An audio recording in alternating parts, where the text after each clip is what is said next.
अब आपको दास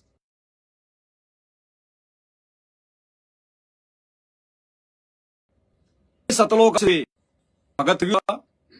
10 मिनट का इंटरव्यू है, लेकिन बहुत ज्यादा विशेष है। जब वो भगत हिसार की तारीखों पर जाया करता था, वो भी एक मनमाना आचरण था। संत रामपाल जी की हिसार की तारीखों पर, उनकी पेशियों पर भगत समाज को बुलाना भी काल का एक बहुत बड़ा षड्यंत्र था। तो कोई अनिल नाम का एक भगत है, देखिए वो साध संगति से भी नहीं जुड़ा हुआ, मैं तो उसको जानता भी नहीं।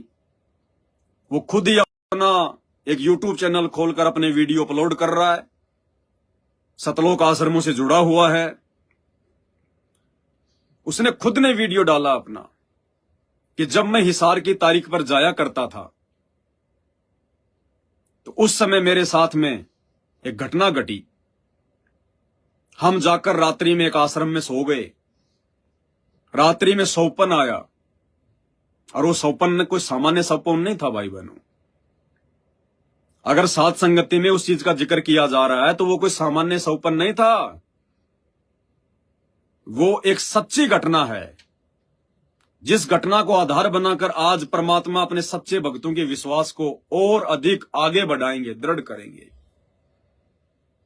उसने कहा कि जब हम सो गए तो सतगुरु रामपाल जी भगवान एक बस लेकर आए और कहा कि चलो बच्चों सतलोक, चलो बच्चों सतलोक।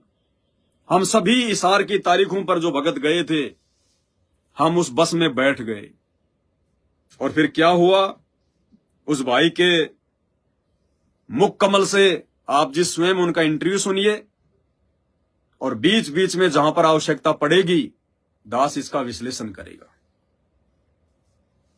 सत्साई भगत जी, लॉकडाउन से पहले सतगुरु संत रामपाल साहिब जी हमें तारीख पर हिसार बुलाते थे और हम सब खुशी खुशी हर महीने हिसार तारीख पर जाते थे। सपने में एक रात सतगुरु संत रामपाल जी साहिब की तारीख में हम हिसार गए। हिसार में तारीख लगने के बाद असुर निकंदन रेमनी हो गई। असुर निकंदन रेमनी आरती के समाप्त होने के बाद सतगुरु संत रामपाल जी सभा में आए और कहने लगे, जल्दी बस में बैठो, सतलोक चलेंगे। सतगुरु संत रामपाल जी साहिब के आदेश पर सभी भक्त समाज बस में जल्दी जल्दी बैठ गया और सतगुरु संत रामपाल साहिब जी बस को चलाने लगे। बस पहाड़ों पर ऐसे चल रही थी जैसे विमान चल रहा हो।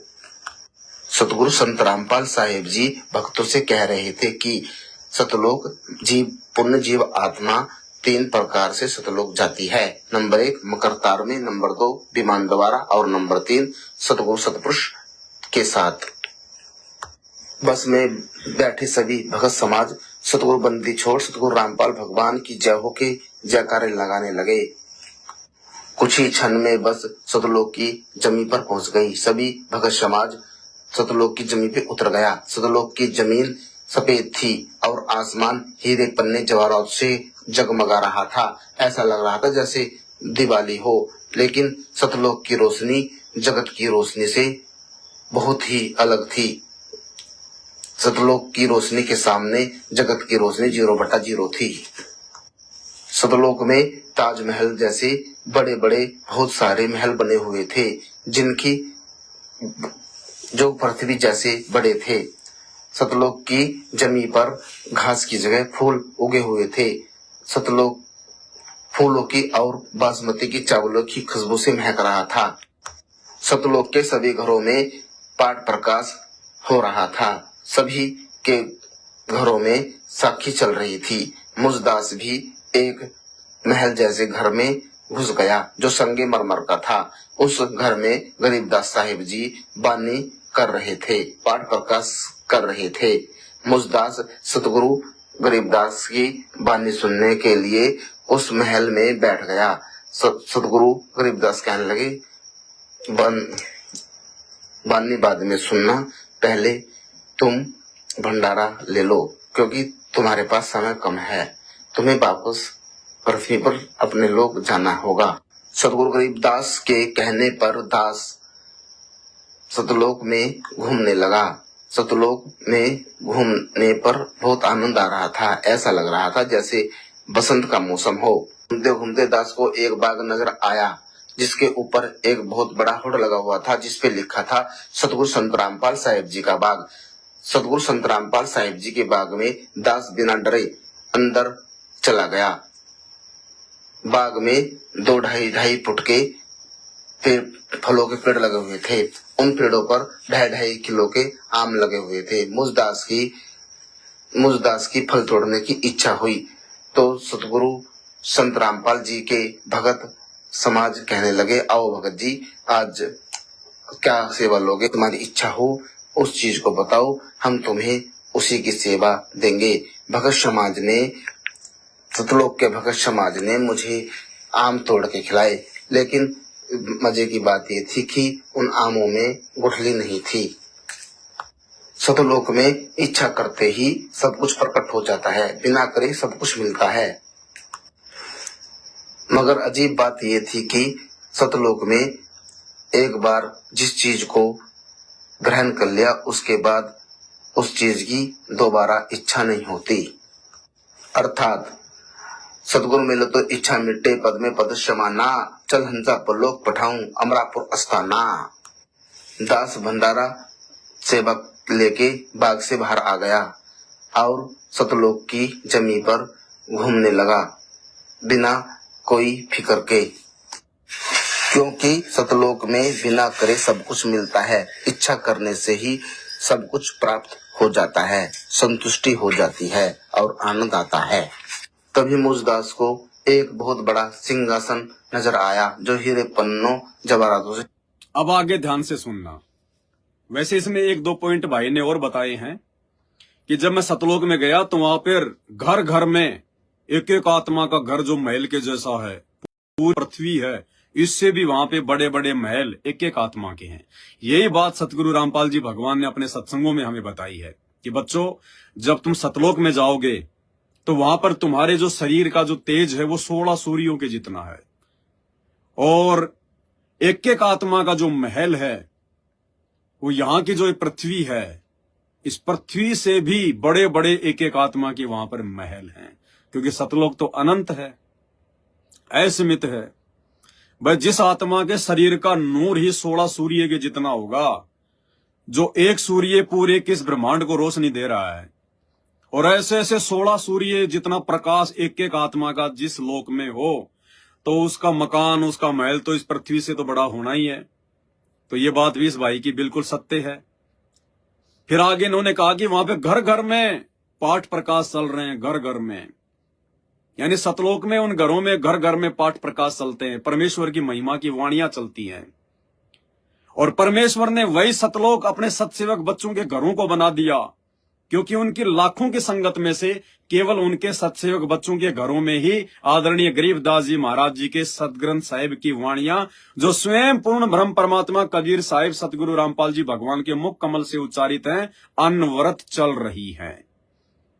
तो आपका तो परमात्मा ने घर सतलोक बना दिया। ये पहचान है, ये संकेत है। इस घटना के माध्यम से, इस सौपन के माध्यम से परमात्मा ने आप और हम सत्सेवकों के विश्वास को जो है वो दृढ़ किया है कि बच्चों, अगर इसी प्रकार से अगर अपने गुरु में आस्था अगर तुम बनाकर भक्ति जो है वो करते रहे मर्यादाओं में रहकर, तो सोच लो तुम्हारा तो घर सतलोक बन चुका है, तुम्हारे मोक्ष में कोई डाउट नहीं है। जो प्रक्रिया वहां पर चल रही है सतलोक में, वही प्रक्रिया इस पृथ्वी पर हमारे घरों में शुरू हो चुकी है। तो घर घर में वहां पे पाठ प्रकाश शुरू हो रहे हैं। तो भाई जो है पाठ प्रकाश सुनने के लिए जाने लगा। अब ये तो सतलोक आश्रमों से जुड़ा हुआ था, अब ये तो पाठ प्रकाश की वाणियों को समझ ही नहीं पाएगा। तो गरीबदास जी ने कहा कि भगत जी पहले जाके भंडारा ले ले, बाद में सुनना पाठ प्रकाश की वाणियां। अब एक बार जाने के बाद में वापस कहाँ आना था। बोला तेरे पास समय थोड़ा है, ये पाठ प्रकाश की वाणियां तो तू जो है धरती पर जाकर सुन लेना, साथ संगति वालों से मंगवा लेना, तू जल्दी कर, भंडारा उंडारा ले, घूमने फिर ले, फिर नीचे भी जाना तेरे को। तो भाई वहां से निकल लिया। अब निकलने के बाद आगे गया तो इसने क्या देखा, एक बहुत बड़ा होर्डिंग लगा हुआ था जिस पर क्या लिखा हुआ था, सतगुरु संत रामपाल जी का बाग। अब भाई और बहनों, जो मूर्ख लोग अपने गुरु जी को इंद्रोमाई के पेट से आया हुआ मानते हैं, जो लोग उनका जो है जन्मदिन मनाते हैं 8 सितंबर को, हैं, और बात बात में कहते हैं संत रामपाल जी का जन्म 8 सितंबर को हुआ, 8 सितंबर को हुआ। अरे उसी संत रामपाल जी का उस सतलोक में स्पेशल बाग है, बाग। और जिसका सतलोक में बाग है तो भाई उसका स्पेशल सिंहासन भी होगा, स्पेशल महल भी होगा, हैं, ठाट बाट भी होगा, राजपाट भी होगा। तो कौन है संत रामपाल जी, कौन है? विचार करो इन बातों पर। ये कोई सामान्य घटना ही नहीं है, ये सौपन कोई ऐसे नहीं है कोई। आपको पता है ना, संत रामपाल जी के समय में भी जितने भक्तों की आप जी इंटरव्यू देखोगे, ज्यादातर के इंटरव्यू आपको यही मिलेंगे कि गुरुजी मुझे एक बार सतलोक लेकर गए। गुरुजी की पोती का इंटरव्यू तो सुना होगा आपने, आरजू का, जो सतलोक में गई थी, सेव खाकर आई थी, वापस सुबह उसकी आंख खुली तो उसने डकार मारी तो सेव की डकार आई थी। तो ये कोई सामान्य घटनाएं नहीं है, सामान्य सौपन नहीं है जो सतलोक के विषय में आते हैं। तो उसने देखा वहां सतगुरु संत रामपाल जी का बाग। तो भाई सतलोक में तो बाग अगर है तो फिर भगवान का ही होगा, अरे गिरे का तो वहां बाग हो नहीं सकता। वो भाई उस बाग के अंदर चला गया। आगे सुनिए। फिर वो बाग में घूमा, उसने देखा 2.5 फुट के आम लगे हुए हैं, 2.5 फुट के आम के पेड़ हैं, 2.5 जो है किलो के उनके आम लगे हुए हैं। आम खाए उसने, आम के अंदर जो है गुठली नहीं थी। तो ये बात भी उसकी बिल्कुल सत्य है, क्योंकि परमात्मा कहते हैं वहां पर बिना नींव के गांव है। यानी हम जो यहाँ पे फाउंडेशन भरते हैं, नींव भरते हैं, फिर मकान बनाते हैं, तो वहां पे बिना नींव के गांव है। ऐसे ही परमात्मा कहते हैं वहां पे बिन बादल जो है वहां पे बरसात होती है, बिना सूरज के वहां पे रोशनी होती है। तो फिर आम में गुठली कैसे हो जाएगी? फिर आम भी तो वहां पे बिना बीज के होंगे। तो ये बात भी भाई की बिल्कुल सत्य है, अर्थात परमात्मा ने इसको सतलोक ही दिखाया है। फिर इस भाई की नजर पड़ी एक सिंहासन पर, बहुत बड़ा सिंहासन। अब उस सिंहासन पर कौन बैठा हुआ था? दाढ़ी मूछ वाला कबीर। कौन? दाढ़ी मूछ वाला, सतलोक आश्रम मैनेजमेंट का भगवान, सतलोक आश्रम वालों का परमात्मा, खुदा अल्लाह, वो बैठा हुआ वहां पे, दाढ़ी मूछ वाला। उसके बैठने की कोई आवश्यकता नहीं थी, लेकिन परमात्मा ने कुछ जो संदेशा है वो इस भाई के माध्यम से आप लोगों तक जो है पहुंचाना है, ताकि लोग विश्वास करें कि रियल में भगवान वो दाढ़ी मूछ वाला कबीर नहीं है, रियल में भगवान संत रामपाल जी हैं। वो दाढ़ी मूछ वाला कौन है? वो जोगजीत था। जोगजीत जिसका रूप बनाकर परमात्मा इस काललोक में आए थे, वो जोगजीत वहां पर बैठा हुआ था। अब आगे देखिएगा।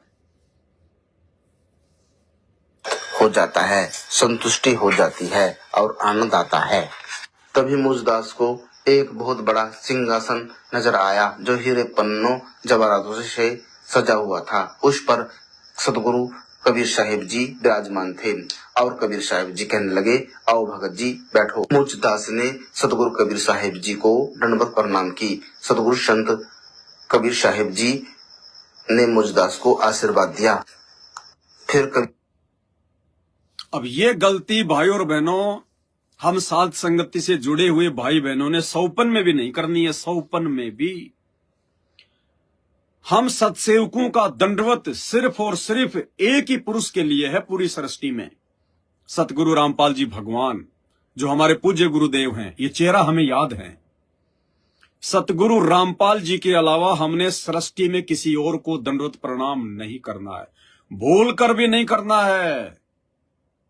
जब तक सामने स्वरूप अपने गुरुदेव भगवान का ना हो, तब तक हमने भूलकर भी दंडवत प्रणाम, चाहे सामने चाहे गरीबदास जी आ जाओ, चाहे वो दाढ़ी मूछ वाला कबीर जी आ जाओ, चाहे पंडित चिदानंद जी आ जाओ, चाहे दादा गुरु आ जाओ, चाहे कोई जी आ जाओ, हमने भूल कर भी, चाहे वर्तमान में धरती पर वो दाढ़ी मूछ वाला आ जाओ, गरीबदास जी आ जाओ, चाहे चारों मिलके आ जाओ, तो भी हमने दंडवत प्रणाम नहीं करना है। झुककर नमस्ते करनी है, हाथ जोड़कर जो है प्रणाम करना है कि सत साहेब, इससे ज्यादा नहीं। दंडवत प्रणाम केवल अपने गुरुदेव भगवान को। अब ये सतलोक आश्रम मैनेजमेंट वाले साथ संगति से ना जुड़ पाने के कारण ऐसे काल इनको त्रिकुटी पर ही ठग लेगा। सतलोक तो बहुत दूर की बात है। ये घटना तो परमात्मा ने जानबूझकर घटवाई है, हमें एक संदेशा दिलवाने के लिए। अन्यथा ये सतलोक कहां जाएंगे? इनको तो काल जो है त्रिकुटी पर ही दाढ़ी मूंछ वाले जोगजीत का रूप बना के ठग लेगा। क्योंकि सतलोक में जाने के बाद भी इसने दाढ़ी मूंछ वाले को ही भगवान माना। सतगुरु कबीर साहिब बैठे थे, मैंने उनको दंडवत प्रणाम किया, उन्होंने मुझे आशीर्वाद दिया।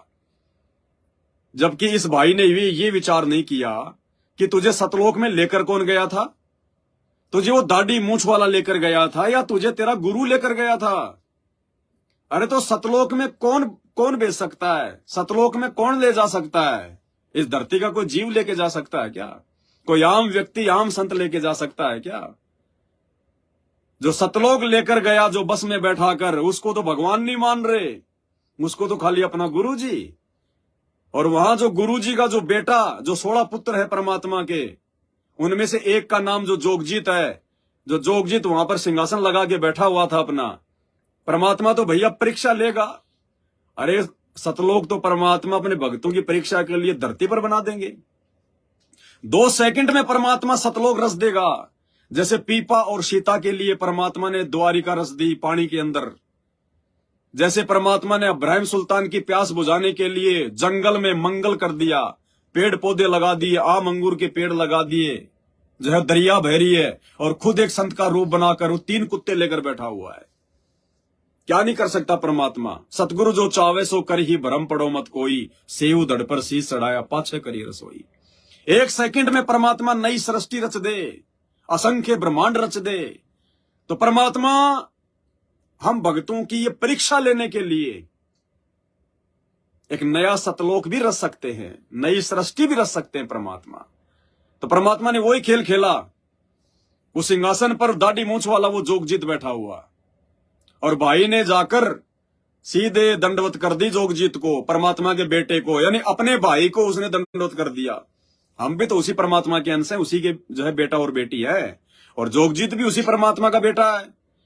बस फर्क इतना है, वो हमसे पहले पैदा हुआ था, हमारे को परमात्मा ने बाद में पैदा किया है। तो हमारा भाई, तो भाई भाई को कभी दंडवत करेगा क्या?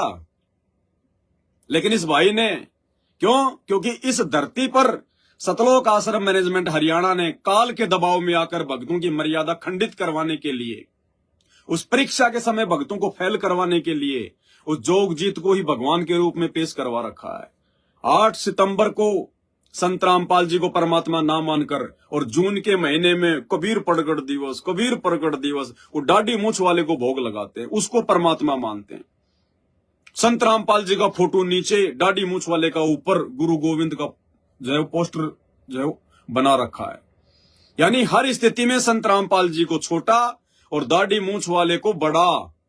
यही तो काल की सूक्ष्म चाल है। अब ये भी देखना आगे परमात्मा क्या खेल खेलेंगे। तो भाई ने दाढ़ी मूंछ वाले को भगवान समझकर, कबीर जी समझकर, जबकि ये विचार नहीं किया, बस में बैठाकर सतलोक लाया है। जगत का पेखना पेख्या, धनी का नाम ना लेखा। जिसने सतलोक पहुंचा दिया, क्या कहते हैं परमात्मा? मालिक की वाणी है, अमर करूं सतलोक पठाऊं, ताते बंदी छोड़ काऊं। तो सतलोक में कौन बैठा सकता है? कौन लेके गया? कबीर भगवान, रियल कबीर संत रामपाल जी। लेकिन इनकी बुद्धि भ्रष्ट है, ये अपने गुरु को मानुस मानते हैं। और गरीबदास जी कहते हैं, गुरु मानुस कर जानते, वो नर कहिए अंध, ओवे दुखी संसार में आ गए यम के फंदे। ये तो परमात्मा की उस वाणी को भी फॉलो नहीं कि गुरु बड़े हैं गोविंद से। ठीक है, तुम्हारी नजर में अगर वो दाढ़ी मूंछ वाला वो कबीर ही भगवान है, तो भी गुरु जी कहते हैं, खुद उसी कबीर की वाणी है कि गुरु बड़े हैं गोविंद से, कि तुम्हारा गुरु मुझ कबीर से भी बड़ा है। तो बताओ फिर दंडवत हम उस कबीर को करेंगे या अपने गुरु जी को करेंगे? लेकिन इनकी बुद्धि भ्रष्ट है, ये बातें इनकी समझ में आने वाली नहीं है। अभी आप इस इंटरव्यू में सुनेंगे, उस कबीर ने भी इसको धमका दिया, बोला तेरी समझ में ये बातें नहीं आएंगी, तू जाके अपना तेरी समझ में ये बातें नहीं आएंगी। तो भाई ने जो है कबीर जी को दंडवत प्रणाम किया, और कबीर ने उधर से आशीर्वाद दिया। आगे सुनिए।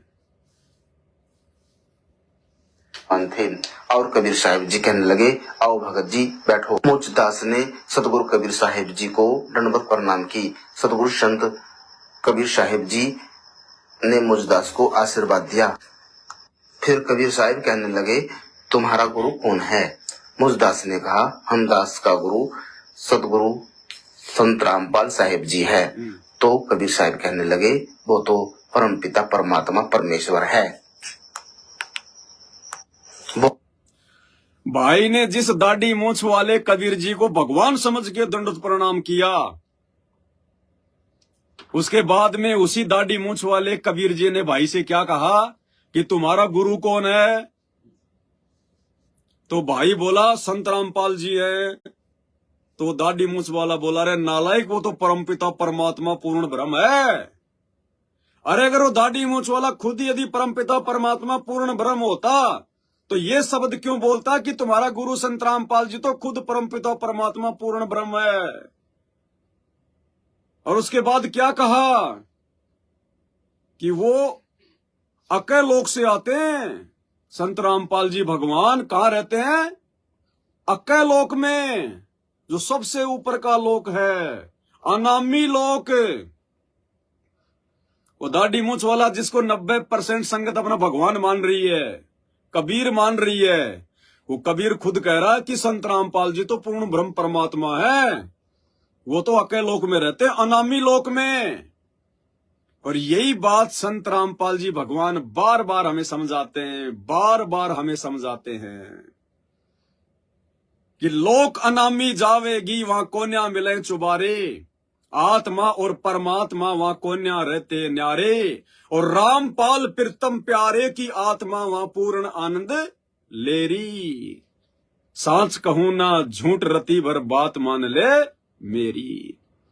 खुद गुरुजी संकेत ऊपर वाले लोक में फिर क्या करते हैं? वहां से वो सतलोक में आते हैं, सतलोक से फिर नीचे पृथ्वी पर जाते हैं और लीला करते हैं। अब कौन समझाए मूर्खों को कि संत रामपाल जी क्या चीज है, भगवान कौन है?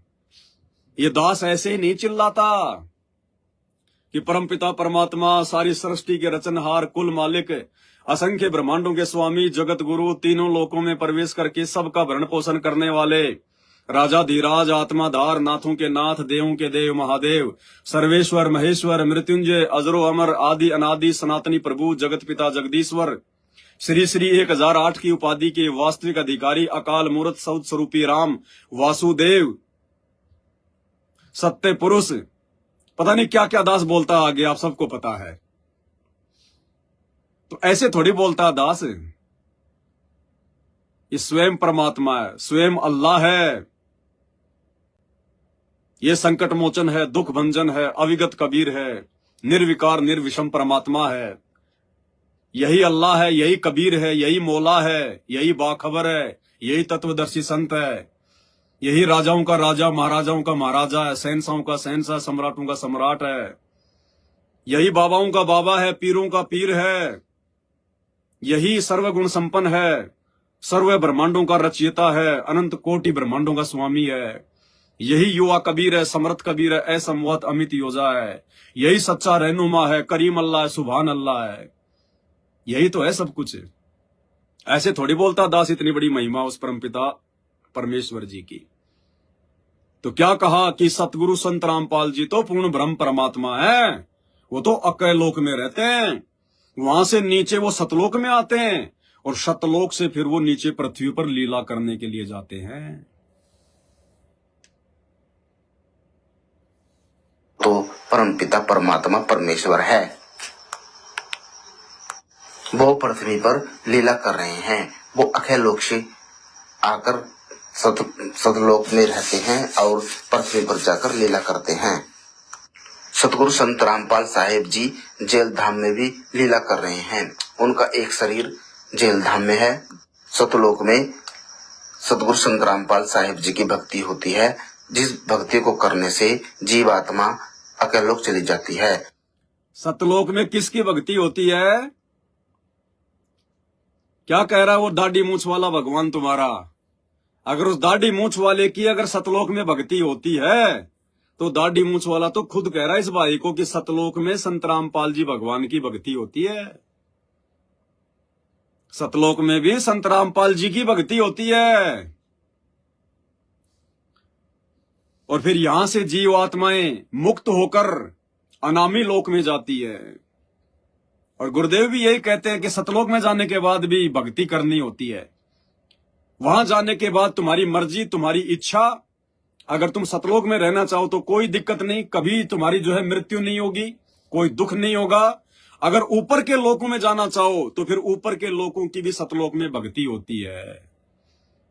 और वही समर्थन उस दाढ़ी मूछ वाले सतलोक आश्रम मैनेजमेंट के भगवान ने किया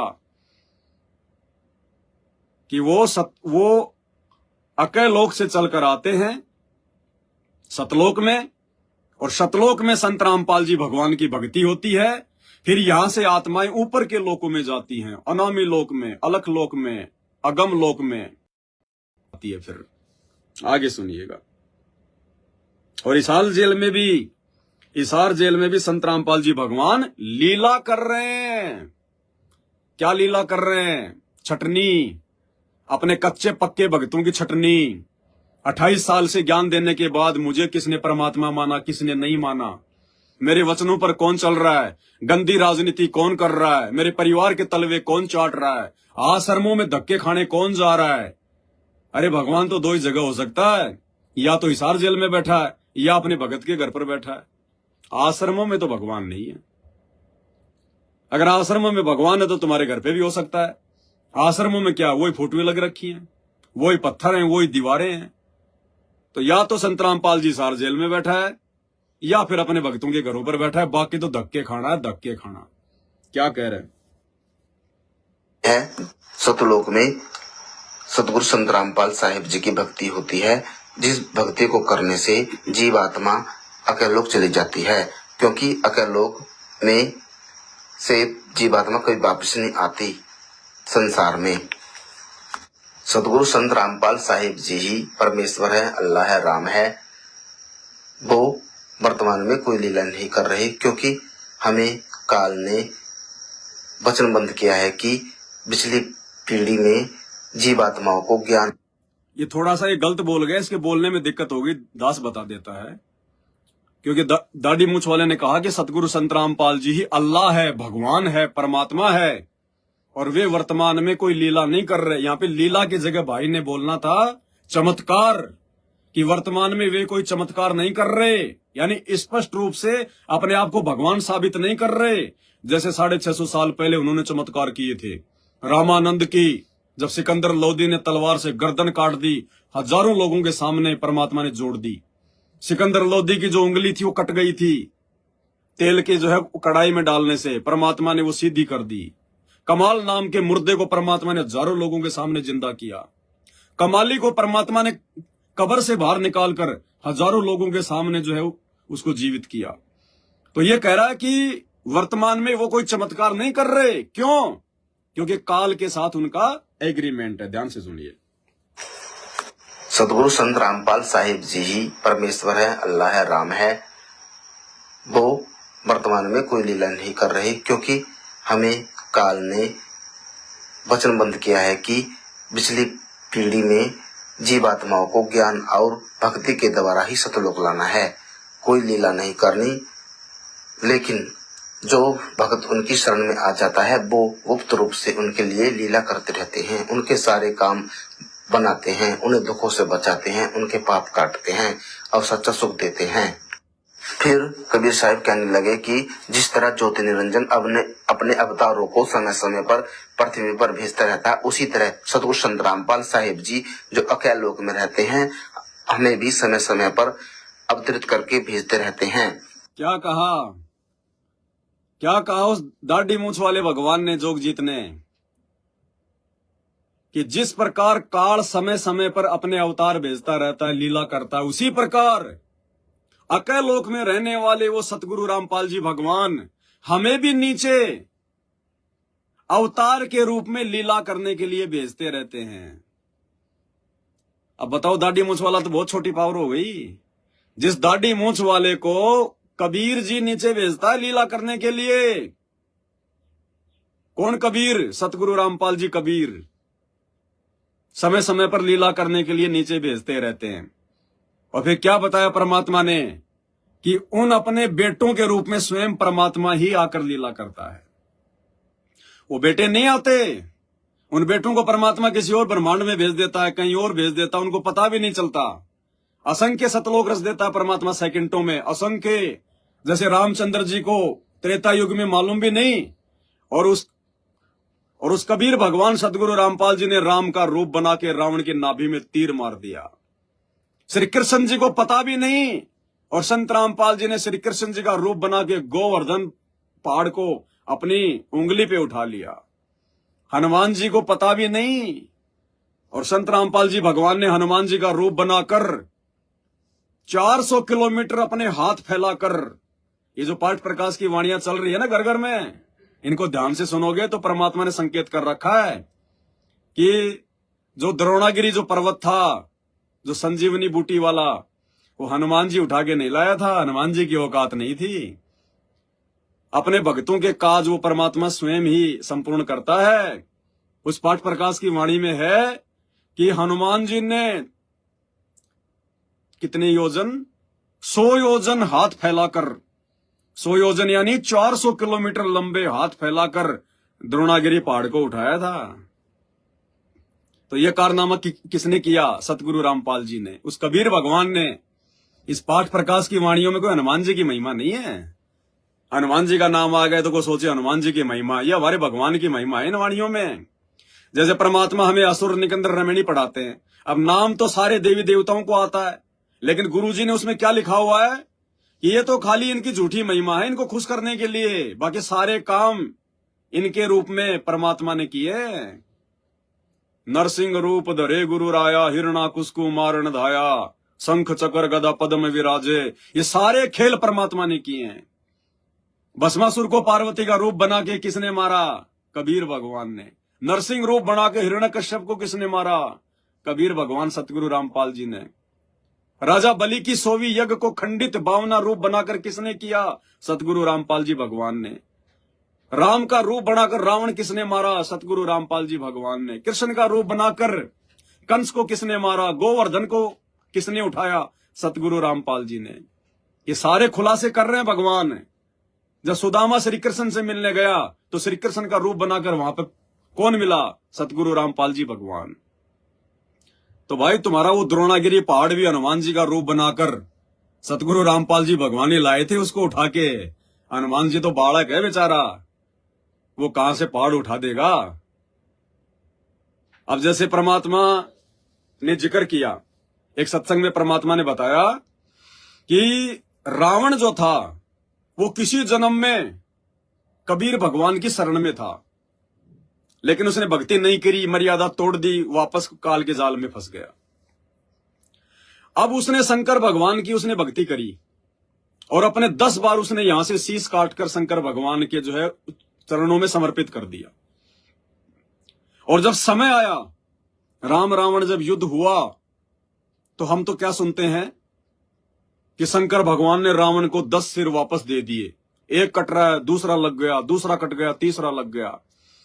लेकिन गुरुदेव भगवान ने क्या बताया कि वो शीश उस रावण को शंकर ने नहीं दिए थे। शंकर की औकात नहीं थी कि वो 10 सिर दे दे, उसके पास इतनी पावर नहीं है। वो 10 सिर रावण को कबीर भगवान सतगुरु रामपाल जी ने दिए। अन्यथा कॉमन सेंस की बात है। शंकर भगवान ने खुद अपने बेटे का सिर काटा, गणेश का, और खुद अपने बेटे का सिर नहीं लगा पाया। वो अरे खुद अपने बेटे को सिर नहीं दे पाया, रावण को 10 सिर कहां से दे देगा? तो सारा खेल सतगुरु रामपाल जी भगवान खेलता। ये मालिक कहते सारे खेल हमने किए और हमसे मिले वो निश्चय जिए। करे करावे साइया मन में लहर उठा, दादू सिरदर जीव के आप बगल हो जा। सब कुछ करने कराने वाला सृष्टि में सतगुरु रामपाल जी है। यही अल्लाह है, यही पूर्ण ब्रह्म परमात्मा है। और अंध भक्तों की आंखें खोलने के लिए खुद वो दाढ़ी मूछ वाला वो कबीर, जो कि असल में जोगजीत है, परमात्मा सतगुरु रामपाल जी का बेटा है, वो स्वयं कह रहा है इन आश्रम वालों की चौंध तोड़ने के लिए कि तुम जिसको भगवान मान के बैठे हो ना वो भगवान नहीं है, ठगे जाओगे। काल ने रूप मांग रखा है जोगजित का, त्रिकुटी पे ठग लेगा जोगजित का रूप बना के। तो कह रहे हो सतगुरु रामपाल जी भगवान तो अल्लाह है, परमात्मा है, और समय समय पर वो हमारे को भी लीला करने के लिए नीचे भेजते रहते हैं। तो बताओ, जिस दाढ़ी मूछ वाले कबीर को, जिसको तुम भगवान मानते हो, उसको आदेश देकर संत रामपाल जी नीचे भेजते हैं। तो भाइयों, मतलब सबसे बड़ा भगवान कौन हुआ फिर? वो तुम्हारा दाढ़ी मूछ वाला तो उनके आदेश पे काम करता है। आगे सुनो। समय पर पृथ्वी पर भेजता रहता है, उसी तरह सतगुरु संत रामपाल साहिब जी जो अकेले लोक में रहते हैं, हमें भी समय समय पर अवतरित करके भेजते रहते हैं। लेकिन कलयुग की बिजली पीढ़ी में वो शिवम गर्भ से प्रकट होकर जाते हैं और भगत समाज को। अब क्या कह रहा भाई? जो लोग ये मानते हैं कि 8 सितंबर को संत रामपाल जी ने गांव धनाना में इंद्रो माई के पेट से जन्म लिया है। अब लो भाई, तुम्हारा वो कबीर दाढ़ी मूछ वाला जिसको तुम भगवान कहते हो, खुद ही कह रहा है तुम्हारे इस भगत भाई को, जो कि मैनेजमेंट से जुड़ा हुआ है, कि इस कलयुग की पिछली पीढ़ी में सतगुरु रामपाल जी भगवान स्वयं ही गर्भ से प्रकट होने की लीला करते हैं। जन्म नहीं लेते, प्रकट होने की लीला करते हैं। इसीलिए हम सत्सेवक उन्हें पूर्ण ब्रह्म परमात्मा मानकर 8 सितंबर को उनका प्रकट दिवस मनाते हैं। दोबारा सुन लो अपने भगत भाई के मुंह से। भाई, पवनदास की बातें तो तुम्हारे को झूठी लगती हैं, पवनदास की बातों पे तो तुम्हारे को यकीन नहीं है, इसलिए परमात्मा ने तुम्हारे ही सतलोक आश्रमों के भगत भाइयों से कहलवा दिया। अब भी नहीं मान लोगे तो भैया फिर तुम्हारा तो दुर्भाग्य। गर्भ से प्रकट होकर करके भेजते रहते हैं। लेकिन कलयुग की बिजली पीढ़ी में वो शिवम गर्भ से प्रकट होकर जाते हैं और भगत समाज को नाम दीक्षा देकर, ज्ञान देकर, भक्ति करवाकर सतलोक लाते हैं। कबीर साहब कहने लगे, कलयुग पिछली पीढ़ी में एक समय ऐसा आता है कि जब पूरी दुनिया उनकी भक्ति करके सतलोक चली जाती है। कबीर साहब ने मुझदास को, वो कबीर खुद कह रहा है सतलोक में बैठकर, इस कलयुग की पिछली पीढ़ी में एक समय ऐसा आता है पूरी दुनिया उनकी भक्ति करके, अपने लिए नहीं कह रहा वो दाढ़ी मूछ वाला कि मेरी भक्ति करके, उनकी भक्ति, उनकी कौन? संत रामपाल जी की, कि उनकी भक्ति करके पूरी दुनिया मोक्ष प्राप्त कर जाती है। और आगे देखना फिर ये भाई एक शंका जाहिर करेगा उनके सामने। जब ये सारी बातें इस भाई ने सुनी ना दाढ़ी मूछ वाले से, कि संत रामपाल जी भगवान है, अल्लाह है, वो ही सारी लीला खेलते हैं, वो अकेले लोक में रहते हैं, हमारे को भी वो नीचे भेजते हैं, हम तो बहुत छोटे हैं। तो फिर इस भाई को मन में शंका पैदा हो गई। इसने कहा कि भाई एक बात बताओ, संत रामपाल जी तो आपको भगवान, वो तो आपको भगवान बताते हैं नीचे कि वो जो है कबीर जी भगवान है। तो ये दाढ़ी मूछ वाला कबीर इस भाई को क्या बोला पता है? बोला, भगत जी ये लीला तेरे समझ में नहीं आएगी, तू जाके भंडारा कर ले तू जाके पंडाल में सत्संग सुन ले, ये लीला तेरी समझ से बाहर है। भाई और बहनों, परमात्मा ने यहां एक और संकेत कर दिया कि परमात्मा जिस आत्मा से अपनी पहचान करवाना चाहेगा उसी से पहचान करवाएगा, बाकी लाखों की भीड़ उनको नहीं पहचान पाएगी। जिनको परमात्मा ने सतलोक लेकर जाना है उन्हीं आत्माओं को अपनी पहचान करवाएगा कि तुम्हारा गुरु ही भगवान है और कोई नहीं है। देखना, ये कोई सामान्य इंटरव्यू नहीं है, कोई सामान्य सपना नहीं है। ये परमात्मा लोगों की चौंध तोड़ने के लिए, उन आश्रम वालों की चौंध तोड़ने के लिए और हम सत्सेवकों के विश्वास को 7वें आसमान पर ले जाने के लिए ऐसे सौपन दिखाते हैं। वरना इस भाई को क्या जरूरत थी ये इंटरव्यू बनाने का और मेरे को भेजने का? इसको तो पता है कि पवनदास तो बाल की खाल निकालेगा फिर, लेकिन परमात्मा ने भिजवाया, इसकी औकात नहीं है। सुनिए ध्यान से क्या कह रहा है। लेकिन कलयुग की बिजली पीढ़ी में वो शिवम गर्भ से प्रकट होकर जाते हैं और भगत समाज को नाम दीक्षा देकर, ज्ञान देकर, भक्ति करवाकर सतलोक लाते हैं। कबीर साहब कहने लगे, कलयुग पिछली पीढ़ी में एक समय ऐसा आता है कि जब पूरी दुनिया उनकी भक्ति करके सतलोक चली जाती है।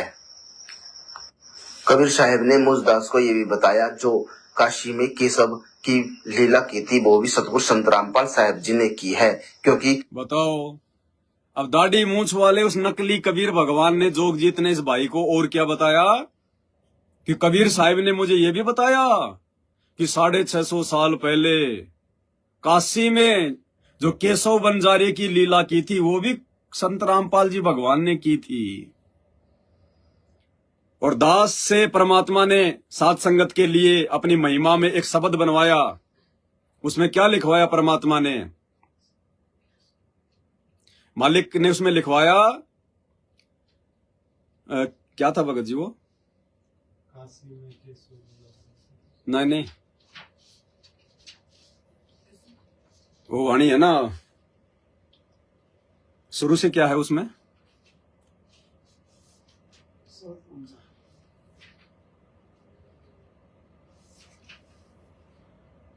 जो वाणी है, नहीं जो 9 लाख बोडी लाए थे काशी में संत जिमाए थे, जो 9 लाख बोडी काशी में संत जिमाए थे, जो केशव बन कर आए थे वो गुरु जी धनाना वाले हैं, जो केशव आए थे वो गुरु जी धनाना वाले हैं, जो दुनिया रचने वाले हैं वो गुरु जी धनाना।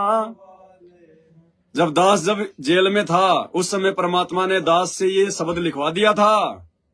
और यही बात वो दाढ़ी मूंछ वाला जोगजीत वो नकली कबीर कह रहा है कि जो 650 साल पहले जो काशी में जो केशव बनकर आया था वो लीला भी संत रामपाल जी भगवान ने की थी। अरे आंख खोल लो सतलोक आश्रम मैनेजमेंट हरियाणा वालों, नहीं तो बिना ओढ़े गिरे मरोगे, बिना ओढ़े गिरे सूखे मरोगे। भाई ये गुरु जी का परिवार समझे ना समझे ये तो काल प्रेरित है, इसके पीछे लगी हुई संगत तो अपनी आंख खोल लो। अरे तुमने भक्ति करनी है भगवान की, उनके परिवार के तलवे क्यों चाट रहे हो? क्या कहा भाई ने? कलयुग पिछली पीढ़ी में एक समय ऐसा आता है कि जब पूरी दुनिया उनकी भक्ति करके सतलोक चली जाती है। कबीर साहब ने मुझदास को ये भी बताया जो काशी में केशव की लीला की थी वो भी सतगुरु संत रामपाल साहब जी ने की है, क्योंकि सतगुरु संत रामपाल साहब जी अकह लोक में सतगुरु संत रामपाल साहब के नाम से और अगम लोक में सतपुरुष के नाम से और सतलोक में संत सतगुरु कबीर साहब के नाम से विराजमान हैं। आया कुछ समझ में? वो दाढ़ी मूंछ वाला कौन था? वो दाढ़ी मूंछ वाला कौन है जो इस भाई से बात कर रहा है और क्या कह रहा है कि सतगुरु संत रामपाल जी अकय लोक में संत रामपाल जी के नाम से रहते हैं और नीचे के लोक में अगम लोक में सत्य पुरुष के नाम से रहते हैं और इस सतलोक में वो कबीर नाम से रहते हैं। तो फिर वो बोलने वाला कौन है? जिसको ये भाई दाढ़ी मूंछ वाले को जो कबीर मान रहा है वो खुद कह रहा है कि सतलोक में सतगुरु रामपाल जी कबीर नाम से रहते हैं। तो फिर वो खुद कौन है? वो जोगजीत है, वो संत रामपाल जी का बेटा है जोगजीत, जिसका रूप बना के परमात्मा आते हैं यहाँ पे लीला करते हैं। 650 साल पहले आए, त्रेता में आए, द्वापर में आए। वो खुद कह रहा है कि सतलोक में सतगुरु रामपाल जी जो है कबीर नाम से रहते हैं। तो फिर वो खुद कौन है भाई जिसको ये भाई जो है वो कबीर समझ रहा है? वो जोगजीत है भाई और बहनों, जोगजीत, जिसके रूप में काल भक्तों को ठगेगा त्रिकुटी पर। सुन लो ध्यान से, अगर वो दाढ़ी मूंछ वाला यदि वो कबीर है तो वो क्यों कह रहा है ये बात कि संत रामपाल जी सतलोक में जो है कबीर नाम से रहते हैं? उसने थोड़ी कहा कि मैं कबीर हूं, वो तो इस भाई ने कहा कि सामने सिंहासन पर जो है कबीर जी बैठे हुए थे। उसने थोड़ी कहा कि मैं कबीर हूं, वो तो ये कह रहा कि सतलोक में वो कबीर नाम से रहते हैं, उनका सिंहासन तो अलग है। ध्यान से सुनो, गति करके सतलोक चली जाती है। कबीर साहब ने मुझदास को ये भी बताया जो काशी में केशव की लीला की थी वो भी सतगुरु संत रामपाल साहिब जी ने की है, क्योंकि सतगुरु संत रामपाल साहिब जी अकह लोक में सतगुरु संत रामपाल साहिब के नाम से और अगम लोक में सतपुरुष के नाम से और सतलोक में संत सतगुरु कबीर साहिब के नाम से विराजमान हैं। यही लीला ज्योति निरंजन ने अपने लोकों में की है। एक लोक में खुद रहता है, एक लोक में अपने बच्चों को रखता है। ज्योति निरंजन ने सारी नकल सतलोक की कर रखी है, लेकिन मांस मछली नशा ये सब ज्योति निरंजन का खाना है। इसने जीव आत्माओं को देकर सबको खंडित कर दिया है। मुझदास ने कबीर साहिब से कहा कि अब सुनो ध्यान से।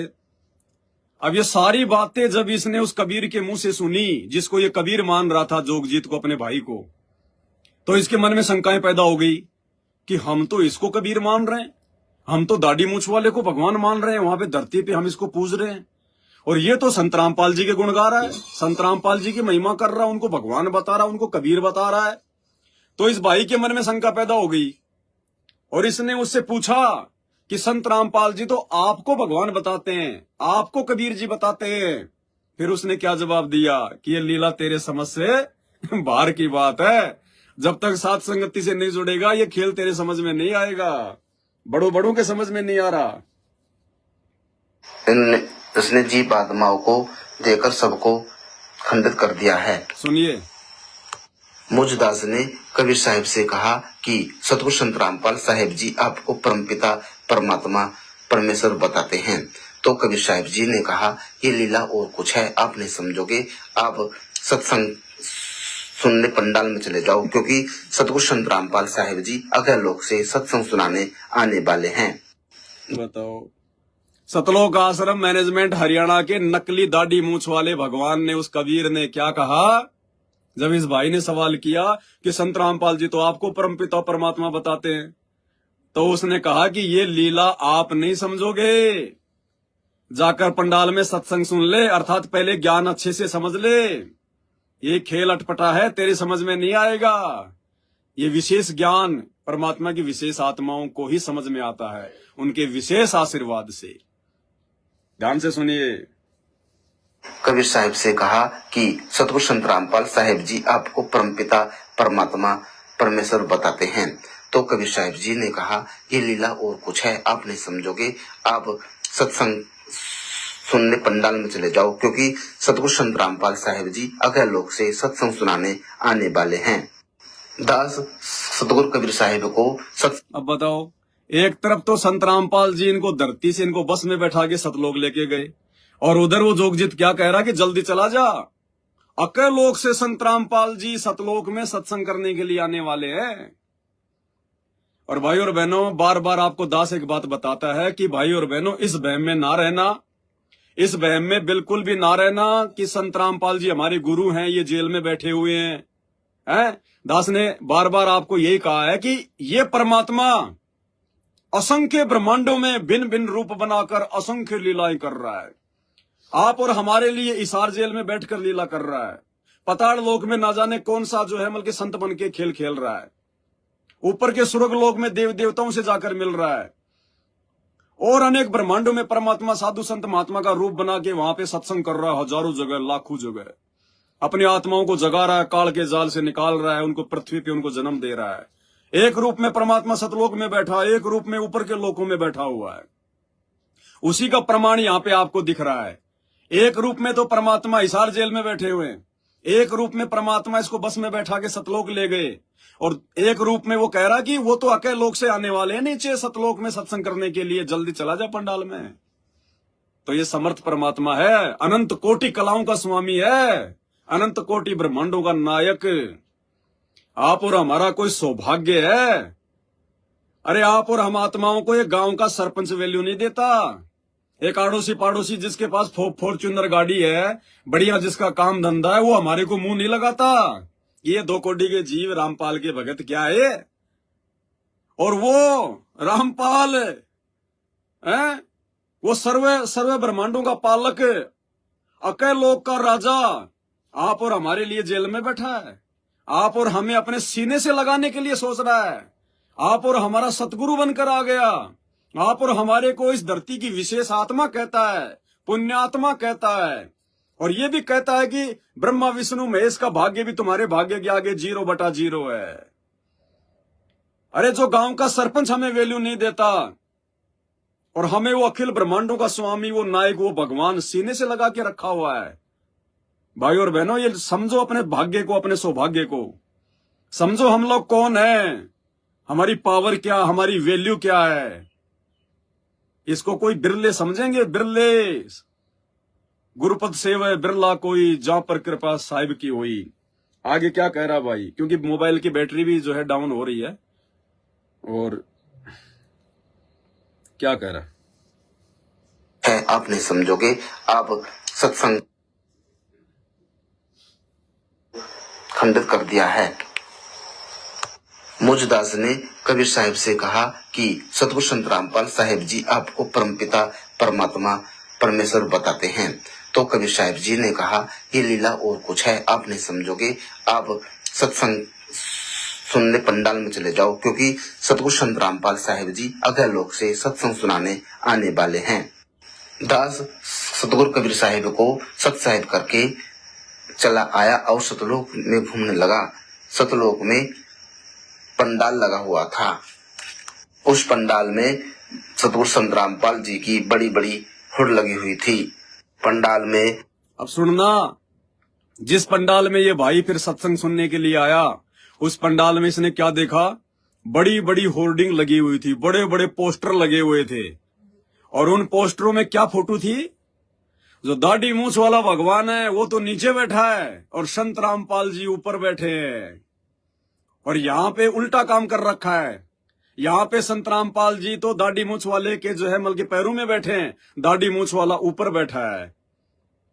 आप और हमारी आंखें खोलने के लिए परमात्मा ये लीला करवा रहे हैं कि किसी तरह से हम मूर्ख समझ जाएं, अपने भगवान को पहचान लें। फिर जब ये भाई वहां पे पंडाल में सत्संग सुनने गया तो वहां इसने बड़ा सा होर्डिंग देखा, इसने पोस्टर देखा। और क्या देखा कि संत रामपाल जी भगवान तो ऊपर, और वो दाढ़ी मूछ वाला वो कबीर जिसको ये सतलोक आश्रम वाले भगवान मान रहे हैं, वो संत रामपाल जी के जो है मतलब पैरों में बैठा है, पैरों में। सुनिए, चला आया और सतलोक में घूमने लगा। सतलोक में पंडाल लगा हुआ था। उस पंडाल में सतगुरु संत रामपाल जी की बड़ी बड़ी हुड लगी हुई थी। पंडाल में गुरु गोविंद की बहुत बड़ी हुड लगी हुई थी। गुरु गोविंद की हुड में सतगुरु संत रामपाल साहिब जी ऊपर आशीर्वाद मुद्रा में बैठे हैं, नीचे कबीर साहिब आसन लगाए हुए बैठे हुए हैं। चारों तरफ भक्तों की भीड़ इकट्ठा हो रही थी। पंडाल में ब्रह्मा विष्णु महेश गणेश दुर्गेश सभी भक्तों के हाथों में रक्षा सूत्र बांध रहे थे। ब्रह्मा विष्णु महेश गणेश दुर्गेश बहुत सुंदर थे, गणेश के सूंड नहीं थी। ब्रह्मा विष्णु महेश गणेश दुर्गेश अगले लोक से भक्तों की सेवा करने आते हैं, क्योंकि जो जीवात्मा सतलोक में सद्भक्ति प्राप्त करके सही भक्ति कर लेती है, अगले लोक चली जाती है और ब्रह्मा विष्णु महेश जैसे पद प्राप्त करती है। दुर्गा जैसी करोड़ों माई बहनें सतलोक में रसोई का काम संभालती हैं। एक एक बात इसकी सत्य है। क्या कह रहा कि वहां पे दुर्गा जैसी करोड़ों माइया तो वहां पे सतलोक में रसोई का काम संभालती है, भंडारे का, भक्तों के लिए, आत्माओं के लिए। और यही बात परमात्मा कहते हैं, काल जो पीसे पीसना जोरा है पणियार, ये दो असल मजदूर है मेरे साहिब के दरबार। कहते हैं दुर्गा जैसी तो वहां पे करोड़ों परमात्मा के वहां सतलोक में भंडारे में सेवा करती है, रसोई में खाना बनाती है, आप और हमारे लिए, हम आत्माओं के लिए। जो यहाँ पे हमारी माता बनी हुई है, शेरा वाली, दुर्गा वाली, खप्पर वाली, हमारे लिए वहां पे वो भोजन बनाती है, भंडारा करती है नौकरानी बनके। इसलिए परमात्मा कहते हैं चार मुक्ति जहां चंपी करती, माया होरी दासी। माया कौन? माया ये पैसा भी होता है, माया जो है ये दुर्गा भी होती है।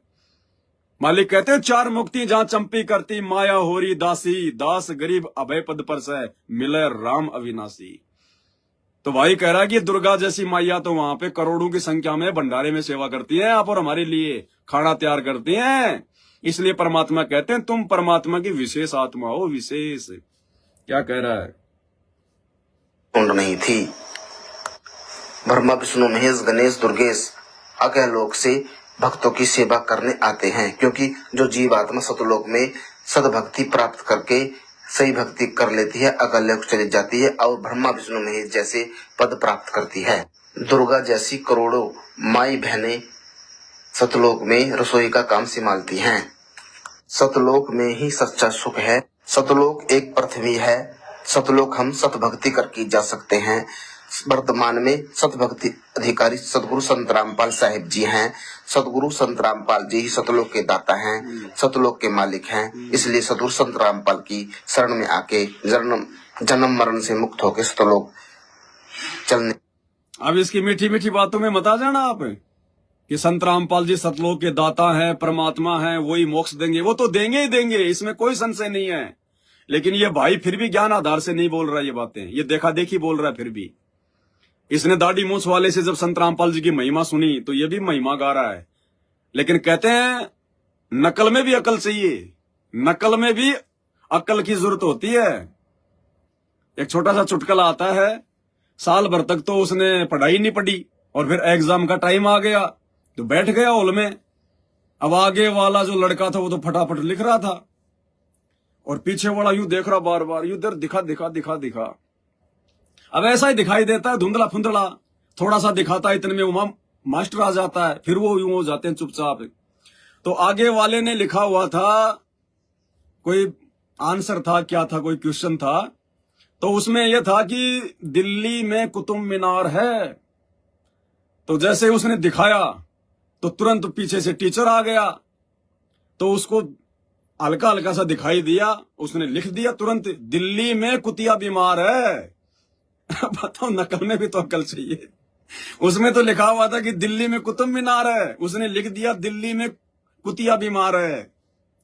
तो इस भाई ने ये बातें तो सुन ली दाढ़ी मूछ वाले के मुंह से कि संत रामपाल जी भगवान है, परमात्मा है, अकलोक में रहते हैं, सबके दाता हैं। अब ये भी वही बातें बोलने लग गया। लेकिन कहते हैं नकल में अकल की जरूरत है। आगे देखना फिर ये गलती करके जाएगा। इतना सब कुछ जानने पहचानने के बाद में लास्ट में उस कबीर दाढ़ी मूछ वाले का जयकारा लगाएगा और संत रामपाल जी का भी लगाएगा। बताओ, फिर भी गुरु को और गोविंद को जो है ये अलग अलग मान रहा है। देखना, सच्चा सुख है। सतलोक एक पृथ्वी है। सतलोक हम सतभक्ति करके जा सकते हैं। वर्तमान में सतभक्ति अधिकारी सतगुरु संत रामपाल साहिब जी हैं। सतगुरु संत रामपाल जी ही सतलोक के दाता हैं, सतलोक के मालिक हैं। इसलिए सतगुरु संत रामपाल की शरण में आके जन्म मरण से मुक्त होकर सतलोक चलने की तैयारी करें। सत साहिब जी, बंदी छोड़ सतगुरु संत रामपाल भगवान की जय हो, बंदी छोड़ कबीर भगवान की जय हो। अगली वीडियो देखने के लिए सब्सक्राइब करें, मगर इससे पहले पिछली वीडियो जरूर देखें, तभी समझ में आएगी। बंदी छोड़ सतगुरु रामपाल जी साहिब की जय। अरे जब बोल दी साहिब एक ही है, तेरे को पता चल गया कि संत रामपाल जी भगवान है, अकल लोक में रहते हैं, वहीं से लीला करने आते हैं। फिर उसके बाद में कबीर की जय क्या रह गई फिर भैया? फिर कबीर की जय क्या रह गई? लेकिन कहते हैं नकल में भी अकल चाहिए। और कह रहा पिछली वीडियो देखो, नहीं तो आगे की समझ में नहीं आएगी। जैसे खुद को तो सब कुछ समझ में आ गया भाई को। क्या कह रहा है? जन्म मरण से मुक्त होकर सतलोक चलने की तैयारी करें। सत साहिब जी, बंदी छोड़ सतगुरु संत रामपाल भगवान की जय हो, बंदी छोड़ कबीर भगवान की जय हो। अगली वीडियो देखने के लिए सब्सक्राइब करें, मगर इससे पहले पिछली वीडियो जरूर देखें, तभी समझ पाओगे कि ये कहानी क्या है। सत साहिब जी, कहानी क्या है? कहानी तो पूरी समझ में आ गई मेरे भाई, पूरी समझ में आ गई। परमात्मा ने दया कर दी, आपके इस एक वीडियो से सब कुछ समझ में आ गई। और आगे पीछे की वीडियो देखने की जरूरत नहीं है, बस हमारे को जो चाहिए था परमात्मा ने आपके माध्यम से वो दिलवा दिया। तो भाई और बहनों, बताओ अब क्या कमी रह गई? बताओ।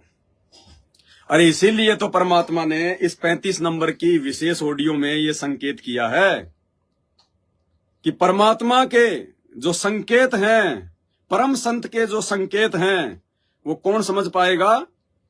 कोई हंस समझ पाएगा। हंस यानी कुछ देर भी पूरे संत की संगत में आ जा तो ऐसे गजब की बातें बताते हैं वो, क्योंकि संत तो बैठते मालिक की चर्चा करेगा, और ऐसी बात का अगर तो अगले के खटके तो अवश्य आत्मा पकड़ जाती है। जो कोयल के बच्चे होते हैं अपनी माँ की बोली तुरंत समझ जाते हैं, एक बार बोलते ही कान खड़े हो जाते हैं उनके, दूसरी में तो उड़ जाते हैं, दूसरे बोल पड़ती है तो उड़कर चल पड़ते हैं। अब सुनना, इसी प्रकार जो परमात्मा के हंस होते हैं वो पूर्ण संत के सत्संग को संकेतों को समझना शुरू कर देते हैं। तो भाई और बहनों, ये जो इंटरव्यू था ये संकेत था परमात्मा का, और अच्छे से हम सब ने परमात्मा जी के आशीर्वाद से इसका नींबू सा निचोड़ लिया। जो निष्कर्ष निकल के आया वो यही आया है कि गुरु ही भगवान है, गुरु ही परमात्मा है। संत रामपाल जी ही सर्व ब्रह्मांडों के रचयिता हैं, खुद ही ये कबीर हैं, खुद ही ये सत्य पुरुष हैं, खुद ही ये अविगत पुरुष हैं। और वर्तमान में धरती पर एकमात्र इनको परमात्मा माने बिना, अपने घट में और अपने घर में इन्हीं की फोटो लगाए बिना हम कभी जिंदगी में पार नहीं हो पाएंगे। यदि इनके साथ साथ हमने किसी और की फोटो रखी, किसी और में यदि अपनी आस्था रखी कि वो दाढ़ी मूछ वाला भगवान है, यदि दाढ़ी मूछ वाले उस कबीर जी का जून के महीने में आपने यदि कोई कबीर जयंती या कोई कबीर जो है वो प्रकट दिवस मनाया, सदा सदा के लिए रिजेक्ट। अपने घरों से वो गरीबदास जी की फोटो, दादा गुरु की फोटो, चिदानंद जी की फोटो निकाल फेंको।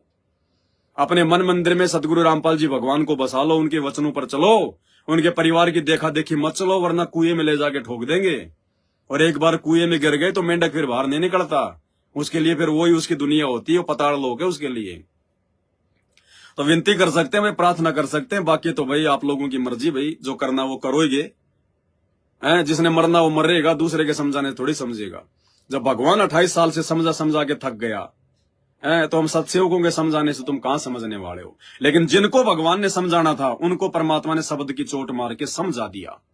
आज हजारों सत्सेवक भाई बहन दृढ़ होकर अपने गुरु को परमात्मा मानकर, अपने घर को आश्रम बनाकर, उनके ज्ञान को आधार बनाकर, वर्तमान में उनके जेल में रहते सहते उनके सत्संगों को ही अपना गुरु मानकर, और ना किसी की चापलूसी करते, ना कोई राजनीति करते, ना इन फर्जी आश्रमों में जाते, ना इन फर्जी नामदान सेंटरों पे जाते, ना कहीं कोई नाम शुद्ध करवाते, क्योंकि हमारा नाम कभी खंड होता ही नहीं।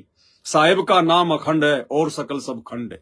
अरे खंड तो तुम्हारे होंगे क्योंकि तुम मर्यादा में रहते नहीं, गुरु वचन पे तुम चलते नहीं, गुरु को भगवान मानते नहीं, तुम्हारा तो सब कुछ खंडित है, सब कुछ।